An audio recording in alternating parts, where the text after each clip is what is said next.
성경에는 결혼 이야기가 참 많이 나옵니다. 창세기에서부터 아담과 이브가 하나님께서 짝을 지어 주셨고, 또 마지막 끝에 가면 요한계시록 19장에 가서는 어린 양의 혼인잔치에 신랑 되신 예수님과 성도들 간의 혼인잔치가 이루어지는 것으로 끝이 납니다. 그리고 또 성경에 있는 모든 결혼식이 하나님이 함께 해 주실 때 그 결혼이 복이 되고, 또 가나의 혼인잔치도 포도주가 떨어져서 흥이 모든 것이 깨어질 판인데도 주님이 개입하시니까 물이 변화해 포도주 되면서 행복한 결혼잔치가 되어졌습니다. 저나 여러분들이 모두가 부모님이 결혼함으로 말미암아 이렇게 출생되어져서 오늘 이 자리에 앉아 있는 것도 하나님의 은혜요 복인 줄 믿습니다. 고린도전서 7장에는 바울이 결혼에 대해서 이야기합니다. 바울은 원래 홀로 살면서 독신으로 살면서 복음을 위해서 살았는데, 그는 사람들이 나와 같이 되는 것도 좋고 결혼하는 것도 좋고 안 하는 것도 좋다, 이런 얘기를 또 거기에 피력하고 있습니다. 그러나 그것도 하나님께로 믿음 안에서 그것이고, 또 창세기에서는 하나님께서 사람이 독처하는 것이 좋지 않다, 그래서 둘이 결혼을 권고하고 있습니다. 이 젊은이가 되고 청년이 되고 이렇게 때가 차면은 사람들이 이제 결혼에 대한 생각을 하게 되고, 또 어른들은 거기에 대해서 질문을 하게 됩니다. 질문하게 되고, 나이가 차면 툭 하면 결혼 안 하냐 이렇게 묻기도 합니다. 그런데 그것을 계속 묻는 것은 그 젊은이들한테 굉장한 심리적인 고문을 가하는 것이라는 것을 보게 됩니다. 그래서 그런 고문을 하는 것은 부주를 축의금을 많이 하려고 그러는 것이다, 이렇게 또 젊은이들은 생각을 하고, 한번 물을 때마다 한 5만 원씩 더 추가 플러스를 하면은 좋지 않겠나, 그런 더 줄 생각하는 분들은 꼭 물으시고, 한번 물을 때마다 한 5만 원씩 업그레이드해서 축의금을 하겠다, 이런 생각을 하시면 좋을 듯 합니다. 어떻게 우리 교인 중에 전혀 말해도 알만한 사람은 알고 또 모르는 분도 있는데, 전혀 시험 들 일이 사람이 아니기 때문에 말씀드리는데, 어떤 우리 교회 성도 중에 어떤 사람은 젊을 때 결혼 안 하냐 그러니까, 아유 날 잡아놨어요. 언제? 근데 아직 신부를 못 구했어요. 그랬는데 그 말이 씨가 돼가지고 실제로 그런 여러 가지 어려운 사건들이 있었던 사람이 있습니다. 알만한 사람은 아는데, 정말 실제로 그런 일이 큰 어려움이 있었거든요. 근데 그 많이 묻는 질문이에요. 결혼 안 하냐? 날 잡았는데 신부가 아직 없어요. 이렇게 그래서 말이 씨가 되는 게 있기도 한데, 그래서 이 결혼은 참 굉장히 중요합니다. 저도 목회를 하기 전에 신학 공부하면서 하나님 앞에 기도하는 것은, 하나님, 주의 일을 하나님께서 저를 불러주셨고 이렇게 소명을 주셨으니, 그리고 사명을 주셨으니 주의 일에 가장 적합하고 합당하고 도움이 되고 서로 힘이 될 수 있는 사람을 만나게 해주세요. 그것이 저의 기도 제목이었고, 하나님은 그렇게 응답을 해 주셨습니다. 오늘 여기에 창세기에 이제 이삭과 리브가의 만남 이야기가 나옵니다. 참 성경에는 결혼 이야기가 참 많이 나와요. 정말 나이 차이도 초월하고, 사람들은 결혼할 때 나이를 따져보면서 나이가 많네 졌네 이런 얘기도 하는데, 우리는 룻기서를 보면 룻과 보아스의 만남은 성경에 굉장한 복된 결혼입니다. 복된 결혼인데, 룻하고 보아스는 나이 차이가 굉장히 많이 납니다. 굉장히 많이 나는데 하나님은 그 가정을 복되게 해주셨고, 그가 이 보아스는 이새를 낳고, 오벳을 낳고, 오벳은 이새를 낳고, 이새는 다윗을 낳았다, 이렇게 성경은 말해주고 있습니다. 이 모든 결혼이 뭐가 중요하냐? 바로 믿음 안에서 하나님이 복 주시는 결혼이 되고 하나님이 개입하시는 결혼이 되는 것이 가장 큰 복이라는 것입니다. 그런 것들이 조건이 잘 안 갖춰질 때 오늘 이 성경은 그 조건을 맞출 수 있는 방법도 성경은 우리에게 말해주고 있는 것을 성경은 우리들에게 말해주고 있습니다. 그래서 우리는 이 결혼 이런 것을 보면서 우리 정말 젊은이들은 결혼하느냐 이런 얘기 들을 때 또 그것을 쿨하게 넘길 수 있고 저분이 나에게 축의금을 많이 하시려고 그러는구나 이렇게 생각하시고 또 연세인 분들이나 모든 분들은 그냥 그런 사람들이 젊은이들이 시골 그 명절 때 가기 싫은 이유 결혼한 남녀가 항상 가는 이유 가면은 언제 결혼하느냐 이걸 묻는 게 그게 마음을 생각해서 하는 거지만 실제로는 상대방에게 고통을 주는 말이기 때문에 절대 그런 것은 하지 말아야 되는데 어른들은 그냥 사랑하니까 그런 얘기를 하는데 정말 그러다 보면 앞에 말한 어떤 사람처럼 또 날 잡아놨는데 신부가 없어요? 아니면 날 잡았는데 신랑이 없어요? 이런 말을 할 수가 있고 또 문제가 생길 수도 있습니다. 그러나 하나님은 믿음으로 나갈 때 이 모든 것을 변하여 복이 되게 하시기 때문에 우리는 어떤 그 나쁜 상황도 믿음의 사람은 바뀔 수 있다는 거. 다 바뀌어집니다. 제가 여러분들한테 많이 간증도 했잖아요. 저희 집안에 무당 점을 잘 치는 분이 있었는데 그분이 저에게도 여러 가지 얘기해 주면서 그 하나님의 믿는 사람들은 자기들의 전개가 틀려진다는 거. 틀려진대. 근데 그 사람이 그걸 할 동안에는 그 집에 우환이 굉장히 많았어요.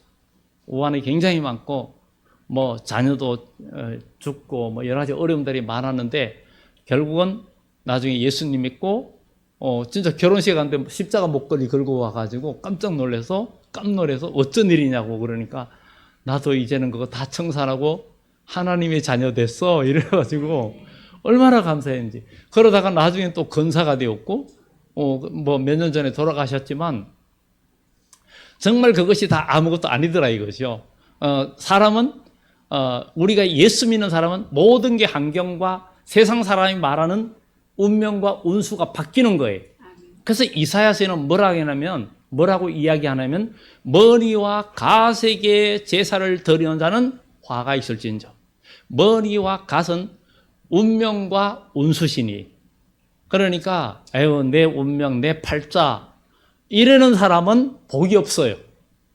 여러분들은 예수 그리스도를 믿는 하나님의 백성은 창조주 하나님이 함께 하시기 때문에 우리의 삶의 환경은 하나님께서 얼마든지 새 창조를 이루어 주시고 환경을 바꾸어 주시는 하나님의 능력이 우리 삶 속에 역사하기 때문에 우리는 그런 것을 개의치 말고 하나님을 의지하고 믿음으로 나가는 우리 모두가 되어지기를 예수 이름으로 축원합니다. 그래서 이 성경에는 국경도 초월하고 나이도 초월하고 과거에는 우리나라가 보통 여성들이 훨씬 나이가 많고 그 신랑이 꼬마 신랑인 이런 옛날엔 그랬었어요. 그런 때도 있고 지금은 뭐 뒤바뀌기도 사람들이 그래서 조금 옛날식의 사람들은 나이가 차이가 난다 어쩐다 이런 식으로 하는데 정말 너무 큰 차이 아니면 저희 그 신학교 동기 중에 목사님은 자기 딸을 시집 보내는데 남자가 자기 딸보다 15살이 더 많은 거예요. 근데 사귄다 그러니까 그는 뭐라고 말하냐면 둘 다 믿음이 있으니까 내가 나이는 따지지 않겠다. 좋아 결혼해라 그래가지고 결혼을 하고 또 이렇게 목회를 하고 있어요. 자녀도. 그래서 참 그래도 거기에 대해서 전혀 고민하지 않고 무려 15살 차이 나는데 여기에 15살 차이 나는 분이 있습니까? 그런데도 불구하고 그것을 그냥 쿨하게 받아들이고 그렇게 하는데 행복하게 또 주일도 잘하고 목회를 하고 있어요. 그 동기 목사의 자녀도. 그래서 이런 것들을 보면서 우리는 인간의 편견과 생각을 다 깨야 된다. 오늘 여기에 아브라함이 자기 아들 이삭도 나이가 적지 않은데 이제 결혼을 시켜야 되는데 하나님께서 그에게 그는 아브라함은 누굽니까? 믿음의 조상이에요. 그는 믿음으로 출발했고 믿음으로 살아가고 있습니다.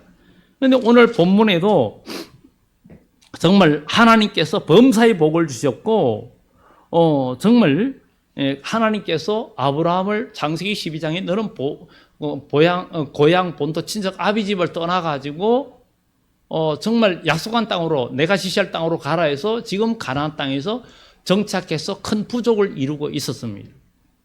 그런데 이제 아들 이삭을 결혼을 시켜야 되는데 그는 자기의 늙은 종을 불러가지고 이 땅에서는 그러니까 하나님의 사람이 믿음의 사람을 이제 사람과 결혼을 시키기 위해서 내 고향 본토 친척 아비 집에서 내 아들을 위해서 신부를 택하라. 네가 데려와라. 그렇게 이야기합니다. 그런데 그때 상식으로도 결혼하기 전에 서로 얼굴을 대면하는 것이 있었다고 볼 수 있습니다. 왜냐하면 만약에 신부가 따라오고자 아니하면 주인의 아들 이삭을 모시고 가니까 그렇게 성경이 이야기하잖아요. 그래도 뭔가 얼굴을 봐야 따라올 거 아닙니까? 꼰본지 아니면 뭐 그냥 어떤 문제가 있는지 한쪽 다리가 없는지 알 수가 없잖아요. 그런 상황인데도 아니다. 그가 만약에 오고자 아니하면 그는 하나님께서 우리에게 붙여준 배필이 아닐 것이다. 이렇게 이야기하면서 그 맹세하게 하고 보냅니다. 이 늙은 종도 또 우물가에서 기도합니다. 이 우물가에서 기도하는데 영적으로 볼 때는 이 우물가는 교회입니다. 교회예요. 우리 하나님의 여기에서 만남이 이루어지고 하나님의 복된 출발점이 된 거예요. 그래서 우리도 모든 그 결혼 문제든 모든 삶의 모든 하나님의 복을 여는 모든 열쇠는 믿음으로 주님 몸된 교회에서부터 예배에서부터 승리하고 예배에서부터 하나님과 교통하는 그런 응답의 역사가 있어야 우리는 진정한 새 창조의 역사를 이룰 수 있다는 것을 우리는 기억하고 정말 젊은 남녀가 만남이 하나님 안에서 복되고 또 조금 부족함이 있어도 기도하고 예배하면서 그것이 하나님께서 고쳐주시면 좋은 것으로 바꿔주시고 아주 부족한 것도 하나님은 만들어주시는 하나님이세요. 그런데 오늘 여기에도 아브라함이 멀리 가서 자녀를 데려오는데 뭐 성경에 있는 얘기만 있지만 그 밖에도 많은 이야기들이 있지 않았겠습니까? 보아스와 룻가의 만남 속에서도 사람들이 별 얘기 다 뭐 얘기들 축복 끝에 보면 이 보아스와 룻을 축복하는 사람도 있고 그 나오진 않지만 결국은 그 내용들을 쭉 읽어보면 거기에 대해서 또 비판하고 하는 사람도 있어요. 이게 상황들을 보면. 그래서 우리 그리스도인은 어떤 상황 속에서도 부족함이 보이면 축복해주고 기도해주면 그도 복을 받고 나도 복을 받고 이게 그리스도인의 참된 모습이라는 것을 성경은 이야기해주고 있습니다. 그래서 정말 종이 이르되 여자가 나를 따라 이 땅으로 오려고 하지 아니하거든 내가 주인의 아들을 주인이 나오신 땅으로 인도하여 돌아가리까? 아들을 그리로 돌아가지 아니하도록 하라. 하늘의 하나님 여호와께서 나를 내 아버지 집과 내 고향 땅에서 떠나게 하시고 내게 말씀하시고 맹세하여 이르기를 이 땅을 내 씨에게 주리라 하셨으니 이 땅을 내 씨에게 그러니까 나의 후손에게 주리라 했으니 그가 그 사자를 너보다 앞서 보내실지라. 하나님의 천사를 먼저 보낸다는 거예요. 우리가 기도하고 믿음을 나갈 때 우리의 삶 속에는 하나님의 천사가 파송돼서 길을 열어주는 거예요. 여호수아가 여리고를 정복할 때 하나님의 군대, 하나님의 천사가 먼저 여호수아를 맞이하고 그리고 하나님의 천사가 앞서가니까 그 견고한 여리고성은 무너졌습니다. 그것처럼 우리 눈엔 보이지 않지만 히브리서 1장 14절 말씀처럼 모든 천사는 부리는 영으로 성도들을 위하여 파송받고 일을 한다는 것을 성경은 이야기하고 있습니다. 천사가 힘있고 능력이 있어도 천사들도 하나님의 사람들, 성도들을 부러워한다, 이런 표현을 하고 있습니다. 왜냐하면 천사는 어디까지나 하나님이 보리는 영이지만 저와 여러분들 믿음으로, 예수 그리스도를 믿음으로 구원받은 여러분들은 하나님의 아들이에요. 부리는 영과 하나님의 아들은 달라요. 그래서 성경에 말하는 아들은 남녀를 같이 말해요. 하나님께서 아담 하나를 만들고 그 다음에 둘을 나누어서 둘이 하나라, 이러기 때문에 또 여성들이 아들만 얘기하고 딸은 얘기한다, 그렇게 얘기하면 안 되고, 하나님의 아들 하면 남녀가 같이 들어가는 거예요. 아담을 하나에서 둘로 쪼개가지고 너는 하나가 되라, 이렇게 했던 것을 우리가 보면서, 그래서 이 아브라함은 정말 그렇게 돌아가지 않게 해라. 그리고는 이제 종은 주인의 그 모든 예물과 모든 것들을 가지고 가면서 정말 그 메소포타미아는 인류 문명의 발상지잖아요. 그 지역 쪽인데, 거기에서 나홀의 성에 이르러 그 낙타를 성박 우물 곁에 굴렸으니, 원래 이 메소포타미아 지역은 아브라함이 갈대아 우르 지역은 아닙니다. 거기서 더 위로 올라온 지역이에요. 갈대아 우르로 간 건 아니에요. 왜냐하면 하나님께서 아브라함을 갈대아 우르에 있을 때 본토 친척 아비집을 떠나라, 그래 그가 올라와가지고 메소포타미아 지역, 하란 지역에 또 그 가족들이 살게 되었고, 아브라함은 이 가나안 땅까지 발걸음을 옮기게 된 거예요. 믿음의 사람 아브라함만 이 갈대아에서 메소포타미아 윗지역으로 올라와서 가나안 땅까지 온 겁니다. 그래 왔는데 그는 자기 친족에게서 아내를 택해야 되겠다. 그래서 이걸 읽으면서 저는 성경을 보면서 그런 생각에 많이 감동을 받기도 합니다. 예수님께서 복음을 전하시는데 밖에서 제자들이 그러는 거예요. 밖에 주님의 어머니와 형제들이 기다리고 있다고, 밖에 있다 그러니까, 누가 내 형제요 모친이냐? 하나님의 뜻대로 행하는 자가 내 형제요 모친님이라. 이렇게 이야기하는 것을 보면서, 성경을 보면서 계속 은혜를 받는 거예요. 그래, 이 결혼을 할 때도 본토 친척 아비, 내 친족에서 아내를 택해라, 이런 얘기가 바로 믿음에 가진 사람이 내 형제고 자매고 친족이라는 것. 그래서 영적인 친족이 너무 중요하다는 것. 이것을 보면서 우리는 예수 그리스도의 피로 하나가 되고 한 형제 자매가 되고, 예수님께서 하나님 뜻대로 살고 믿음의 사람은 내 형제요 모친이라 그랬으니 우리는 믿음 안에서 한 형제 자매가 된 줄 믿습니다. 그래서 옆에 있는 분들이 남남이 아니에요. 원래 계속 거슬러 올라가면 노아로, 또 올라가면 아담으로 올라가는 거예요. 아담은 흙이라 그랬어요. 너는 흙이니, 티끌이라는 거예요. 사실 아담이 바로 흙이라는 의미와 티끌의 의미를 갖고 있는 거예요. 그래서 흙은 흙으로 빚은 것은 생명이 없으면 쉽게 깨어지는 거예요. 그래서 사람은 쉽게 상처도 받고 쉽게 무너지기도 해요. 그런데 그것을 쉽게 상처받지 않고 쉽게 무너지지 않는 방법이 뭐예요? 하나님의 영이, 하나님의 생기가 들어오고 영적인 사람이 되고 믿음의 사람이 되고 성령의 사람이 되면 무너지지 않습니다. 부서지지 않고 깨어지지 않습니다. 이게 바로 믿음의 사람의 참 모습입니다.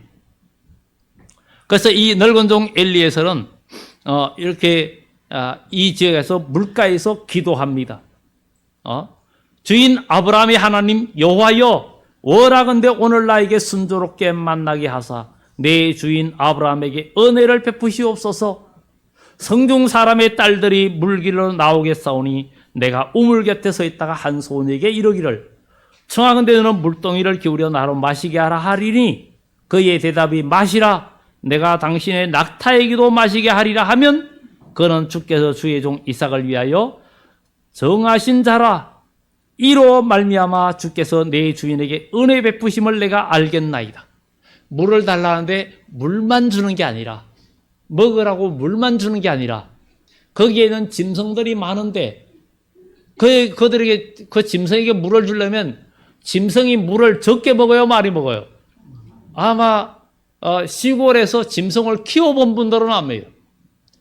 저희는 어릴 때 시골에 살았기 때문에 소를 학교 갔다 오면 소를 산으로 끌고 가서 줄을 목에다 감아놓고 산에 올려놓고 놉니다.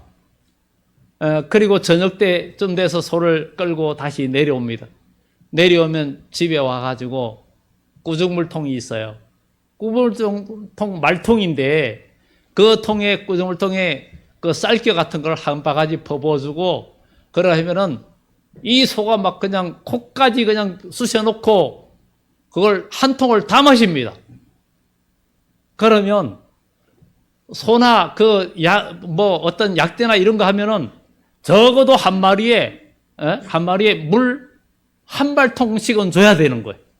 그런데 두레박이, 그때 팔레스타인 지역은 우물이 굉장히 깊습니다. 우리나라하고는 차원이 다릅니다. 우리나라는 10m 몇 메타 이렇게 파면은 물이 나오지만 그 팔레스타인 지역은 수십 메타, 100m 이렇게 파야 물이 나옵니다. 우리나라도 시골에서 지하수 물론 무분별하게 개발을 못하게 합니다. 물을 너무 많이 개발하고 이러면 인도네시아 같은 데는 지하수를 너무 많이 퍼올리고 고층 건물들이 많고 이러다 보니까 도시 전체가 가라앉아가지고 수도를 옮긴다고 하지 않습니까? 그래서 우리나라도 지하수 개발을 허락을 맡아야 되고, 그래서 좀 깊이 파려면은 요즘도 한 돈 1,000만 원 들고 한 100m 이렇게 깊이 파면은 모터도 일반 모터를 쓰는 게 아닙니다. 그렇게 해가지고 지하수를 개발하기도 하는데 거기는 그렇게 깊이 파야 되는 거예요. 그런데 리브가라는 젊은 아가씨가 그 짐승들한테 물을 준다는 것은 사실 보통 엄두가 나는 일이 아닙니다. 소 한 마리, 약대라든가 말 같은 거 한 마리 끌고 왔겠습니까? 특히 낙타 같은 것을 그때 사막 지역에는 주로 낙타가 그 캐러밴 상인들이나 모두가 낙타를 이용합니다. 낙타는 물을 보통 먹는 게 아니에요. 그러면은 오늘 여기에서 정말 이렇게 기도를 하고 났는데 말을 마치기도 전에 리브가가 물동이를 어깨에 메고 나왔는데 아브라함의 동생 나홀의 아내 밀가의 아들 부두엘의 소생이라. 그러면서 그 소녀의 모습을 이야기합니다. 아름답고 남자가 가까이 아니한 처녀들아. 그래서 물동이에 물을 채워가지고 올라오느니라. 물을 그 물동이에 채워가지고, 이 말만 봐도 물동이에 물을 채우려면 두레박으로 한두 번 한 게 아니라 여러 번 퍼부었다는 얘기예요. 그런데 그 물동이 하나는 낙타 한 마리가 한꺼번에 먹어 치울 양이에요. 한꺼번에 먹어 치울 양입니다. 그런데 거기에서 종이 마주 달려가서 이르되 청하건대 내 물동이의 물을 내게 조금 마시게 하라. 그가 이르되 내 주여 마시소서 하며 급히 그 물동이를 손에 내려 마시게 하기를 다 하고 이르되 당신의 낙타를 위하여도 물을 길어 그것들로 배불리 마시게 하리다 하고. 이게 큰일 난 거예요, 인간적으로 볼 때. 낙타 한두 마리는 아닐 겁니다. 여기에 종들도 데려가고 뭐 다 했기 때문에 나중에 신부도 모시고 오고 그 여종도 모시고 오려면은 낙타를 적어도 몇 마리 데려갔을 거예요. 그러는데 낙타를 위하여 물을 깃는지라 그 사람이 그를 묵묵히 주목하며 여호와께서 묵묵히 주목했다는 거예요. 정말 용모와 태도에는 그 확신이 있었지만 과연 하나님의 이제 그걸 보면서 용모와 태도, 마음 씀씀이가 이제 마음에 됐다. 그런데 이제 또 한 가지 숙제가 있는 거예요. 아브라함이 그랬죠. 내 친족이냐? 이 친족을 확인해야 되는 거예요. 지금까지는 지금 너무 그냥 순적한 거예요. 친족인가? 그게 이제 그래서 뭐라 그럽니까? 21절에 그 사람이 그를 묵묵히 주목하며 여호와께서 가연 평탄한 길을 주신 여부를 알고자 하더니 낙타가 마시기를 다하매 얼마나 그 시간이 많이 걸렸습니까? 근데 이 늙은 종은 그냥 보고 있는 거예요. 보고 있는 거예요. 좀 심성이 리브가가 굉장히 좋다는 얘기. 이것만 봐도 굉장히 좋다는 얘기. 보통 사람 같으면 물 달라고 하면 내가 힘들게 길렀는데 그냥 길러서 먹으시오 이럴 수도 있고. 그리고 고대 중동에는 우리나라는 옛날에 우물에 두레박을 달아놓습니다. 아예 달아놓는데 중동 지방에는 두레박을 그 우물에 놔두지 않습니다. 다 족장이나 모든 집안에 우물이 있어서 그 우물을 안 쓸 땐 덮어놓고 두레박은 갖고 다닙니다. 그러니까 외부인들이 그 물이 너무 귀하다는 못 떠먹게 하는 거예요. 그런 그것이 있습니다. 우리 시골에도 그 시골 그 상주 그 두곡이란 그 중심가에 원래 박씨들이 살았어요. 그래가지고 거기에도 동네 우물이 있었는데 그 샘 이름이 원래 박샘이었어요. 박씨들이 판 샘이라고. 그런데 또 어른들이 또 뭐라 박은 위로 올라가야 열매를 맺는다고 윗동네로 올라갔어요. 윗동네로. 그래 그 동네에서 중심가에서 위로 올라갔어요. 그래 우리 박씨들이 위쪽에 살아요. 위쪽에. 그 어쨌든 그 바람대로 하나님께서 좋은 열매들을 주시고 있습니다. 어쨌든 그 기도 제목이 담겨져 있다 이런 생각을 해봅니다. 감사하고. 그래서 이 종은 그에게 선물을 주고 23절에 가서 내가 누구의 딸이냐 저하건대 내게 말하라. 왜냐하면 누구의 딸이냐 지금 아브라함의 친족인지 그것을 알아야 되거든요. 그러니까 말합니다. 여자가 그에게 이르되 나는 밀가가 나홀에게서 나온 아들 부두엘의 딸이니이다. 이렇게 바로 친족이라는 걸 알려주는 거예요. 그러니 이게 하나님의 은혜 가운데 열려지는 거예요. 그게 열려지는 거예요. 그리고 거기서 이제 만남이 이루어지고 하나님 앞에 감사하고 정말 하나님께서 인도한 모든 것을 또 다 이야기하죠. 다 이야기하고 그리고 이제 정말 여기 가부간 알려달라. 그렇게 이야기하면서 정말 결혼을 허락을 받잖아요.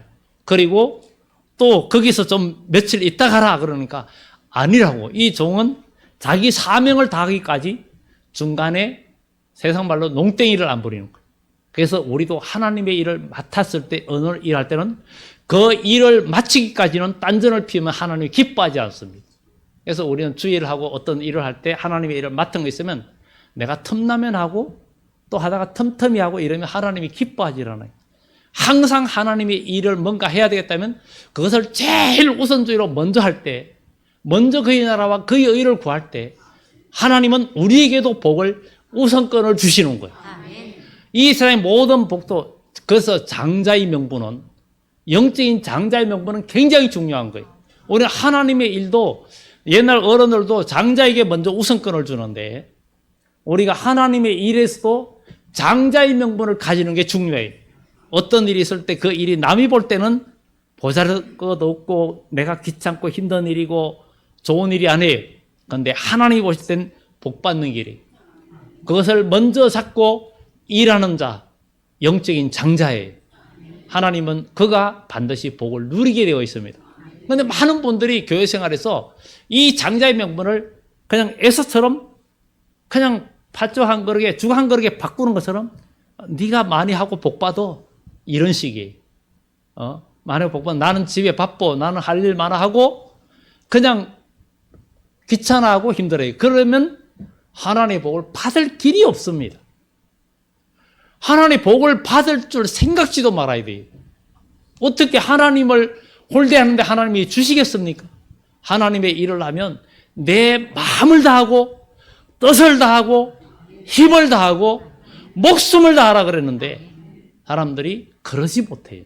그러지 못하고 내 일과 육신의 일과 내 먹고 사는 일에는 마음을 다하고 뜻을 다하고 목숨을 다하고 막 다 하는데 하나님의 일은 건성이에요.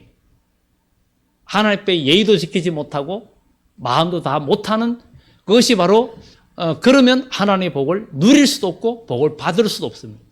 하나님께 우리가 예배하는 것은 하나님은 영이시니 예배하는 자가 신령과 진정으로 예배할지니라. 하나님은 이렇게 예배하는 자를 찾으시느니라. 그러니 전능하신 하나님 분명히 살아계시고 불꽃 같은 눈으로 오늘도 여러분들을 보고 계십니다. 사람을 지으신 이 우리의 마음을 만드시고 영을 우리에게 부어주신 하나님께서 우리의 사정을 누구보다 더 잘 아시고 또 우리가 하나님의 영이 우리 속에 역사할 때 우리는 하나님을 알게 되고 그래서 우리 그리스도인은 하나님과 영적인 교통이 있어야 돼요. 교통이 있고 주님의 음성을 들을 수 있어야 됩니다. 아니 주님의 음성이 들려요? 들린다고 말씀을 드렸어요. 들리는 방법이 이번에 필리핀에 가가지고 3일 동안에 그 한 주제가 그거였어요. 첫 번째는 사람이 생명이 돼야 된다. 영이 돼야 된다. 그게 첫째 날이었어요. 예수 그리스도 하나님께서 아담을 산영으로 만드셨는데 죄를 지음으로 죽은 사람이 되었어요.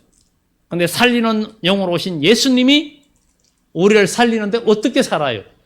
예수 그리스도를 나의 구주로 믿으면 하나님의 성령이 우리에게 들어오는 순간에 우리는 산영이 되고 살아있는 영이 되면 하나님의 자녀가 되고 하나님의 자녀는 하나님의 음성을 듣게 되어 있습니다. 들리게 되어 있어요. 이게 하나님의 사람. 그리고 하나님의 영이 들어와서 산 사람이 되면 이제 아버지한테 기도해야 된다는 거예요. 기도도 때가 있고 응답의 때가 있고 다 있다는 것이 둘째 날에 이야기했어요. 기도한다고 바로 들어주는 건 아니지만 바로 들어주는 것도 있고 안 들어주는 거 있다. 당장 배고프다 목마르다 할 때는 물을 주고 밥을 주지만 돌밖에 안 된 아이가 아버지 재산 다 나에게 등기 이전해 주세요 이러면 그게 말이 됩니까? 안 되는 거예요. 칼 달라고 엄마가 요리를 하는데 그 칼 주세요 하면 아무리 땡깡을 부려도 칼을 안 줍니다. 주면은 다치기 때문에. 하나님은 우리에게 다 여러분들의 믿음의 분량이 자라는 데에 따라서 복을 주시는 거예요.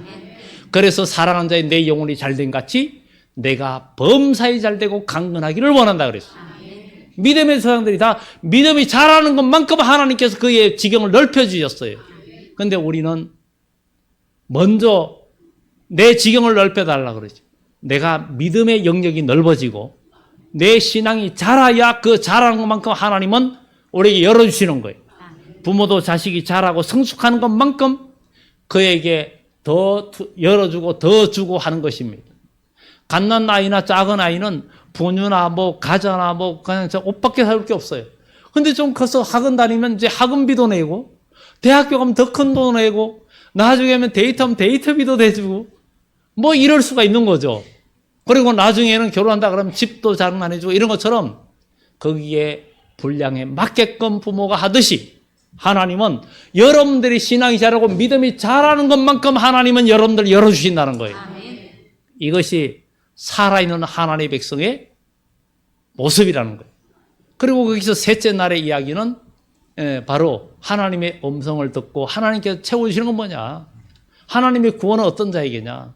항상 고통당하고 믿음의 고통을 당하는 자.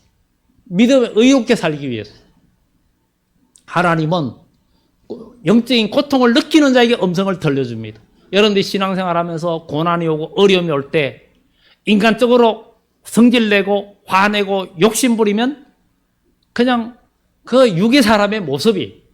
그런데 믿음의 사람은 하나님의 영광을 위해서 참고 인내하고 모욕도 참고 십자가를 지고 나가는 거예요. 그런데 육적으로는 굉장히 마음이 아파. 굉장히 고통도 슬픔도 오고 우울함도 와요. 그때 누굴 붙들어요? 하나님을 붙들어요. 정말 의로운 자의 마음이 상해 있잖아요. 하나님은 하나님이 구하는 제사는 상한 심령이라고 그랬어요. 마음이 지금 고통하고 괴로울 때 주님의 얼굴을 바라보면서 주님하고 부르실 때 주의 성령께서 함께 해주시고 주의 천사가 와서 위로해 주시면서 음성을 들려주는 거예요. 그런데 사람들이 주의 음성을 못 듣는 이유가 뭐예요? 내 욕심대로 살고 내가 욕심 다 차리고 내 화낼 것 아니고 내 고집 부리고 내 지식과 내 자존심과 내 배운 거 이런 것을 과시하고 나타내고 뭔가 내가 죽어지지 못하니까 거기에는 하나님의 음성이 들릴 리도 만무하고 들을 수도 없고 하나님의 뜻을 분별할 수도 없습니다. 항상 하나님의 뜻을 분별할 수 있는 영적인 그리스도인이 되어져야 된다는 것을 말해주고 있습니다. 그렇게 해서 이 아브라함은 자녀 이제 결혼을 시키게 되는데 이 종이 당장 가겠다는 거예요. 당장 가겠다는 거예요. 어떻게 생각하면 신부 측에서는 뭐 이런 종이 있어? 갑자기 어느 날 나타나가지고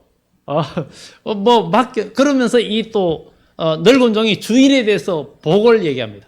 하나님께서 우리 종에게 우리 주인에게 많은 복을 주셨다. 그리고 그 모든 걸 주셨다. 그 아들 하나밖에 없는 아들의 지금 신부를 만나게 이렇게 왔다. 우리 주님께서 복음서에 뭐라 그럽니까? 하늘과 땅의 모든 권세를 내게 주셨으니 그러므로 너희는 가서 모든 족속으로 제자를 삼아 나의 제자를 삼아라. 그렇게 얘기하잖아요. 바로 이 아브라함은 하나님의 모형이기도 하고 이삭은 예수님의 모형이기도 합니다. 모형이기도 해요. 이삭이 아브라함의 모든 것을 다 받은 것처럼 우리 주님이 하늘과 땅의 모든 권세를 받으신 거예요. 그러면은 그와의 결혼 관계는 바로 리브가는 영적으로 볼 때는 저와 여러분들이. 그래서 요한의 19장에 어린 양의 혼인잔치 이야기를 하는 거예요. 정말 하나님께서 마지막 종말에 가서 아름다운 혼인잔치를 하는데 그게 바로 성도들과 우리 주님과의 만남이 정말 혼인잔치에 비유되는 가장 아름다운 결혼의 모습을 이야기하고 있습니다. 그래서 우리 성도들은 교회 안에서 정말 우리가 육적으로도 좋은 남녀가 믿음 안에서 만나는 것은 굉장히 큰 복이고 그리고 룻과 보아스의 만남은 룻은 어쩌면 이방인이에요. 외국 여인이에요. 그런데도 그가 믿음이 정말 나오미를 따라가면서 어머니 하나님이 나의 하나님. 어머니 하나님이 나의 하나님. 정말 그러면서 고백을 하잖아요. 그러니까 그도 하나님의 사람이 되었고 애굽의 종으로 팔려갔던 요셉도 그 태양신의 제사장 정말 그 보디베라의 딸 아스낫이 이 요셉과 결혼할 때에 성경에는 나와 있지 않지만 이 아스낫도 신앙 고백을 했다는 거예요. 창조주 하나님, 그분을 나의 하나님으로 받아들인다는 그런 역사적인 기록들이 있다라는 거예요. 그러면은 누구든지 주의 이름을 부르고 예수 이름을 믿고 구원받는 사람은 다 하나님의 자녀가 되고 본토 친척 아비집이 되고 한 형제가 되는 거예요. 이러니 얼마나 귀한 일입니까? 그래서 그들이 아름다운 결혼이 이루어지고 그리고 그의 자녀에게서 또 야곱이 나오고 그리고 12지파가 나오고 이런 것처럼 정말 우리는 우리 교회 공동체에 지난해 공개적으로 주일날도 우리 청년들 남녀가 좋은 사람들 믿음의 사람들 만나서 결혼하게 해달라고 공개적으로 주일날도 기도하고 그랬는데 원래 막 계속 이루어지는데 앞으로 얼마나 더 이루어질지 저는 모르겠어요. 분명히 공개적으로 입을 열어라 내가 채우리라 했는데 주일날도 얘기했어요. 주일날 대예배 때도 그 기도를 했어요. 그런데 하나님은 그 기도가 헛되지 않게끔 지금 열어주고 계셔요. 진행형이에요. 앞으로도 더 열어주시리라고 저는 생각을 하면서 정말 격경사가 계속 그냥 따따블로 이루어져 가지고 좋은 믿음의 가정들이 계속 탄생하고 이러는 것이 있으리라 저는 생각이 되고 믿음이 갑니다. 그래서 우리는 이런 것을 기억하면서 궁극적으로는 마지막 결론은 어린 양의 혼인잔치에 저와 여러분들이 모두가 이 가장 아름다운 결혼처럼 비유되는 그런 주님과의 만남의 그 복이 최고의 복이라는 것을 기억하면서 그곳을 향하여 우리가 흠가티가 없도록 신부단장되는 슬기로운 다섯처럼 되는 신앙이 되기를 예수 그리스도의 이름으로 축원합니다. 기도합니다. 좋으신 하나님 감사합니다. 우리를처럼 사랑하여 주시고 인도하신 주님의 은혜를 감사합니다. 오늘도 주님과 동행하고 또 오늘 아브라함의 늙은 종도 믿음으로 그가 순종했고 또 믿음으로 나아갈 때